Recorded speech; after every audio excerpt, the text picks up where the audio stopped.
انداز میں اور صحیح طریقے سے نہ پڑھنے پر بڑی وعید نبی کریم صلی اللہ علیہ وسلم سے منقول ہے۔ سیدنا حضرت ابو ہریرہ رضی اللہ تعالیٰ عنہ فرماتے ہیں کہ بعض مرتبہ ایسا ہوتا ہے کہ آدمی 60 سال تک نماز پڑھتا ہے اور اس کی نماز قبول نہیں کی جاتی۔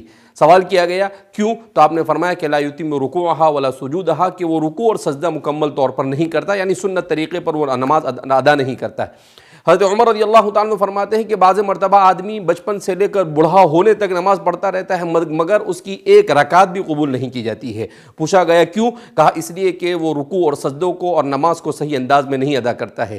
بعض روایتوں میں نبی کریم صلی اللہ علیہ وسلم نے اس پر یہ وعید بیان فرمائی ہے کہ نماز کا نہ پڑھنا گویا کہ اپنے آپ کو اسلام سے نکال دینا ہے۔ من ترک الصلاۃ متعمدا فقد کفر، جس نے نماز کو جان بوجھ کے چھوڑ دیا وہ اسلام سے نکل گیا۔ تو نبی کریم صلی اللہ علیہ وسلم نے یہ بھی فرمایا کہ صلو کما رأیتمونی اصلی، کہ تم نماز ایسے ہی پڑھو جیسا کہ مجھے نماز پڑھتے ہوئے دیکھو۔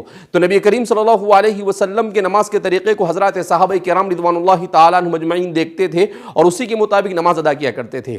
تو اس لیے ہم انہی احادیث کو سامنے رکھ کر یہ کوشش کرنے جا رہے ہیں کہ جیسے ہم نے اس سے پہلے نماز کے پروگرام کو تفصیل کے ساتھ بیان کیا تھا، اب اس وقت مختصر انداز میں ہم نماز کے طریقے کو بیان کرنے جا رہے ہیں تاکہ ہمارا ہر مسلمان نماز کو سنت طریقے کے مطابق ادا کرنے کا عادی بن جائے۔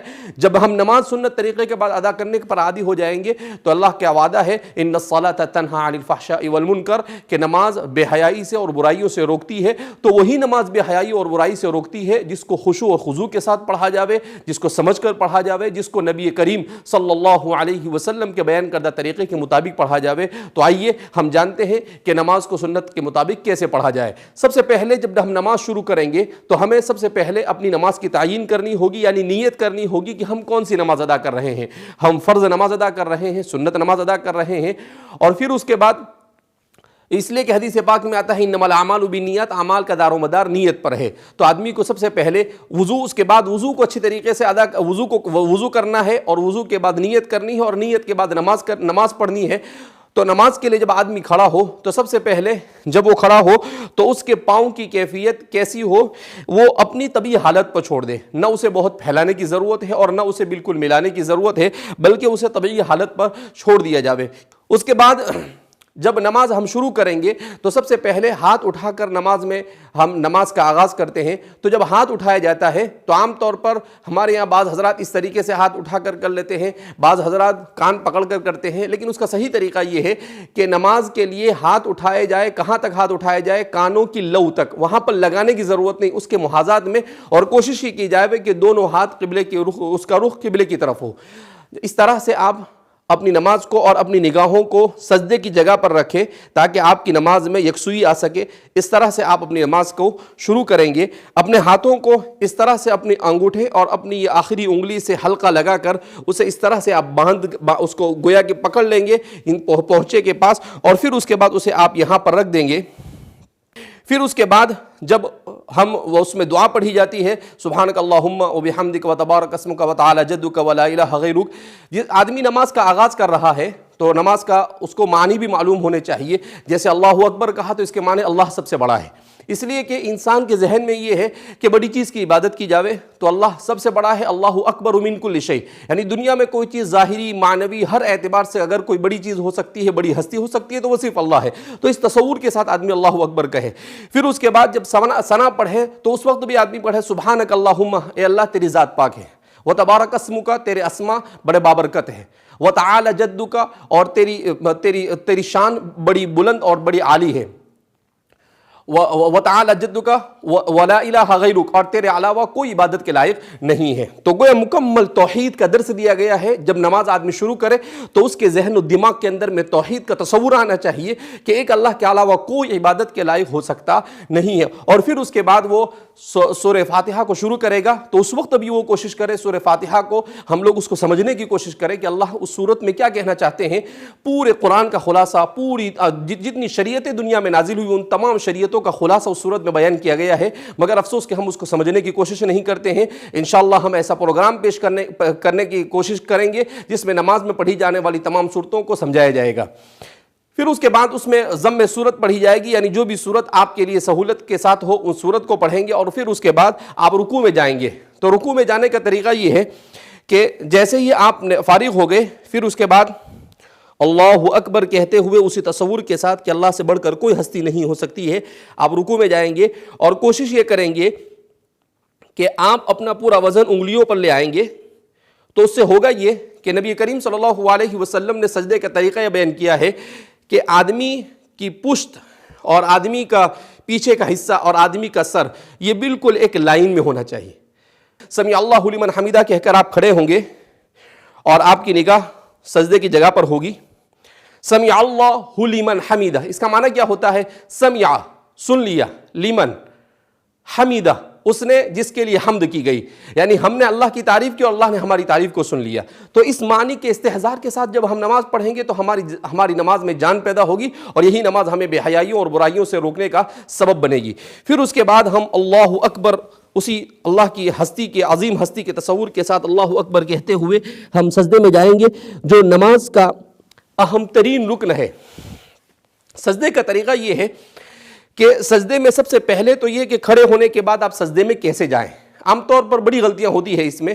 بعض حضرات اس طریقے سے پہلے اپنے ہاتھ ڈال لیتے ہیں، بعض حضرات ایسے بیٹھ جاتے ہیں اور پھر اس کے بعد سجدہ کرتے ہیں. تو اس کا صحیح طریقہ یہ ہے کہ آپ جیسے کھڑے ہیں ایسے سیدھے ہی آپ نیچے آئیں گے اور نیچے آنے کے بغیر کسی سٹاپ کے اور بغیر کسی رکے ہوئے آپ سجدے کے اندر میں چلے جائیں گے. اور جب سجدے میں جائیں گے جیسا کہ ہم آپ کو کر بتاتے ہیں،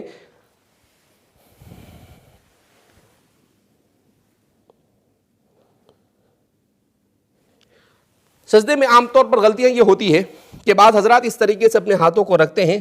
یہ نبی کریم صلی اللہ علیہ وسلم نے اسے مکروہ کہا ہے، یعنی یہ عمل پسند نہیں کیا گیا. اسی طریقے سے بعض حضرات اپنے ہاتھوں کو ایسا بچھا دیتے ہیں تو اس عمل کو بھی پسند نہیں کیا گیا ہے. تو سجدہ کیسے کیا جاوے کہ اپنے دونوں کوہنیاں یہ آپ کے گھٹنوں سے دور ہونی چاہیے اور آپ کے یہ جو حصہ ہے ہاتھ کا، یہ دونوں ہاتھ کا حصہ یہ زمین سے اٹھا ہوا ہونا چاہیے اور آپ کی پیشانی اور آپ کی ناک یہ زمین پر ٹکی ہوئی ہونی چاہیے. اس طرح سے جب آپ سجدہ کریں گے تو یہ سنت کے مطابق سجدہ ہوگا. ام المؤمنین عائشہ صدیقہ رضی اللہ تعالیٰ عنہ فرماتی ہے کہ آپ جب سجدہ کرتے تھے تو اتنی جگہ ہوتی تھی کہ ایک بکری کا چھوٹا سا بچہ وہاں سے گزر سکتا ہے. تو اسی انداز میں ہم سجدہ کرنے کی کوشش کریں، تھوڑا سا ہم فاصلہ رکھیں گے اور اپنی پیشانی، اور اس کو اس لیے کہا جاتا ہے، فقہاء نے لکھا ہے کہ اگر ہماری ناک اور پیشانی دونوں میں سے کوئی ایک چیز اگر سجدے میں نہیں رہتی ہے اور ہمارے پاؤں بھی اٹھ جاتے ہیں تو اس صورت میں ہماری نماز فاسد ہو جاتی ہے، نماز صحیح ہو سکتی نہیں ہے. اس لیے حدیث میں آتا ہے کہ بندہ جب سجدے میں ہوتا ہے تو گویا کہ اس کا سر اللہ کی گود میں ہوتا ہے. سب سے زیادہ بندہ اللہ کے قریب اس وقت ہوتا ہے جب وہ سجدے میں ہوتا ہے. اسی لیے اگر آدمی عربی جانتا ہے تو اسے سجدے کے اندر میں دعائیں مانگنی چاہیے. بعض حضرات نے لکھا ہے کہ سجدے میں کی جانے والی دعا کو اللہ کبھی بھی رد نہیں کرتا ہے، اس لیے کہ جب بندہ بالکل اللہ کے قریب ہوتا ہے اور اللہ سے مانگتا ہے تو ظاہر سی بات ہے کہ اللہ رب العزت اس کو کیسے اپنے دربار سے خالی ہاتھ چھوڑ سکتے ہیں. تو سجدے میں، اور عام طور پر یہ ہے کہ ہم سبحان ربی الاعلیٰ پڑھتے ہیں، اس کا معنی بھی ہمیں سمجھنا چاہیے. پاک ہے وہ ذات جو بڑی بلند ہے، اللہ رب العزت کی پاکی کو بیان کیا جا رہا ہے. اور بھی سجدے کی بہت ساری دعائیں نبی کریم صلی اللہ علیہ وسلم سے منقول ہے. آپ صلی اللہ علیہ وسلم سے منقول ہے کہ آپ صلی اللہ علیہ وسلم سجدے میں پڑھا کرتے تھے اللہم اغفر لی ذنبی کلہ دقہ و جلہ کبیرہ و صغیرہ علانیتہ و سرہ، کہ اللہ رب العزت میرے گناہوں کو معاف فرما دے، چاہے چھوٹا ہو چاہے بڑا ہو، چاہے کس طرح کا بھی گناہ ہو، میرے تمام گناہوں کو معاف فرما. اب ظاہر سی بات ہے بندہ جب اللہ کے اتنے قریب ہوگا اور اللہ اگر اس کے گناہوں کو معاف کریں گے تو اس بندے کے لیے اس سے بڑی اور کیا سعادت ہو سکتی ہے. اور بھی بہت ساری دعائیں نبی کریم صلی اللہ علیہ وسلم سے منقول ہے جو انشاءاللہ آپ کو اسی پروگرام کے اندر میں آپ کو دعائیں بتائی جائے گی، اس کو لکھ کر ہم انشاءاللہ پیش کرنے کی کوشش کریں گے اس کے ترجمے کے ساتھ. اس کے بعد سجدے کے بعد جب بیٹھا جاتا ہے اس کو جلسہ کہا جاتا ہے. دو سجدوں کے درمیان جو بیٹھتے ہیں اسے جلسہ کہا جاتا ہے. جلسے میں جب بیٹھتے ہیں تو یہ وقت بھی اللہ کے بڑے تقرب کا وقت ہوتا ہے. اسی لیے نبی کریم صلی اللہ علیہ وسلم اس وقت میں ایک دعا سکھائی آپ صلی اللہ علیہ وسلم نے، اللہم اغفر لی وارحمنی وعافینی وہدینی وارزقنی وجبرنی. اس میں سب کچھ آ گیا، دنیا اور آخرت کی تمام بھلائیاں آ گئی. تو ہمیں اس دعا کا بھی اہتمام کرنے کی کوشش کرنی چاہیے، اس لیے کہ جب بندہ دو سجدوں کے درمیان ہوتا ہے تو اللہ رب العزت اس کو اس وقت بندے کی طرف بہت زیادہ متوجہ ہوتا ہے اور اللہ رب العزت اس کی ہر دعا کو قبول کرتے ہیں. لہذا اس بنا پر اس دعا کو بھی ہمیں سیکھنے کی کوشش کرنی چاہیے. اس کے بعد جب سجدے سے کھڑے ہو تو سجدے سے کھڑے ہونے میں بھی ہم بڑی کوتاہیاں کرتے ہیں. ضرورت اس بات کی ہے کہ سجدے سے کھڑے ہونے کے طریقے کو معلوم کر لیں. اس طرح سے سجدے سے کھڑے ہو.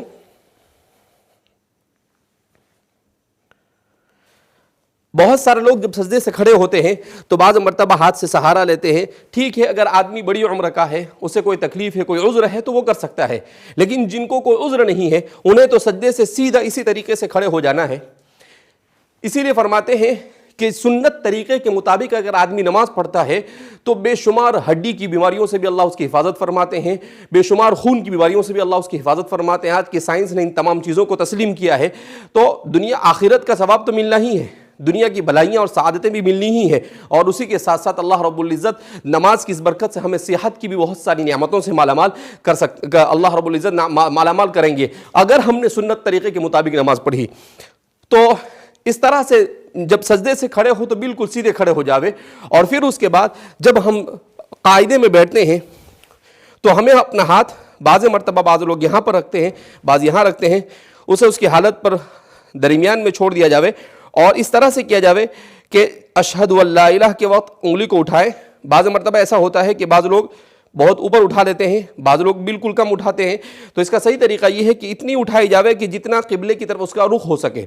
قائد اخیرہ میں جب ہم بیٹھتے ہیں تو تحیات پڑھی جاتی ہے، درود شریف پڑھا جاتا ہے، اس کے بعد دعا پڑھی جاتی ہے. اس کے سلسلے میں احادیث میں آتا ہے کہ جو دعا اس وقت کی جاتی ہے اس کو بھی اللہ رب العزت قبول کرتے ہیں. لہذا آدمی کم سے کم ربنا آتنا فی الدنیا حسنہ وفی الآخرۃ حسنہ پڑھے اور اپنا دنیا کا جو بھی مقصد ہے اس کا تصور بھی کرے تو انشاءاللہ امید کی جاتی ہے کہ اللہ رب العزت اس تمام تمناؤں کو پورا فرمائیں گے.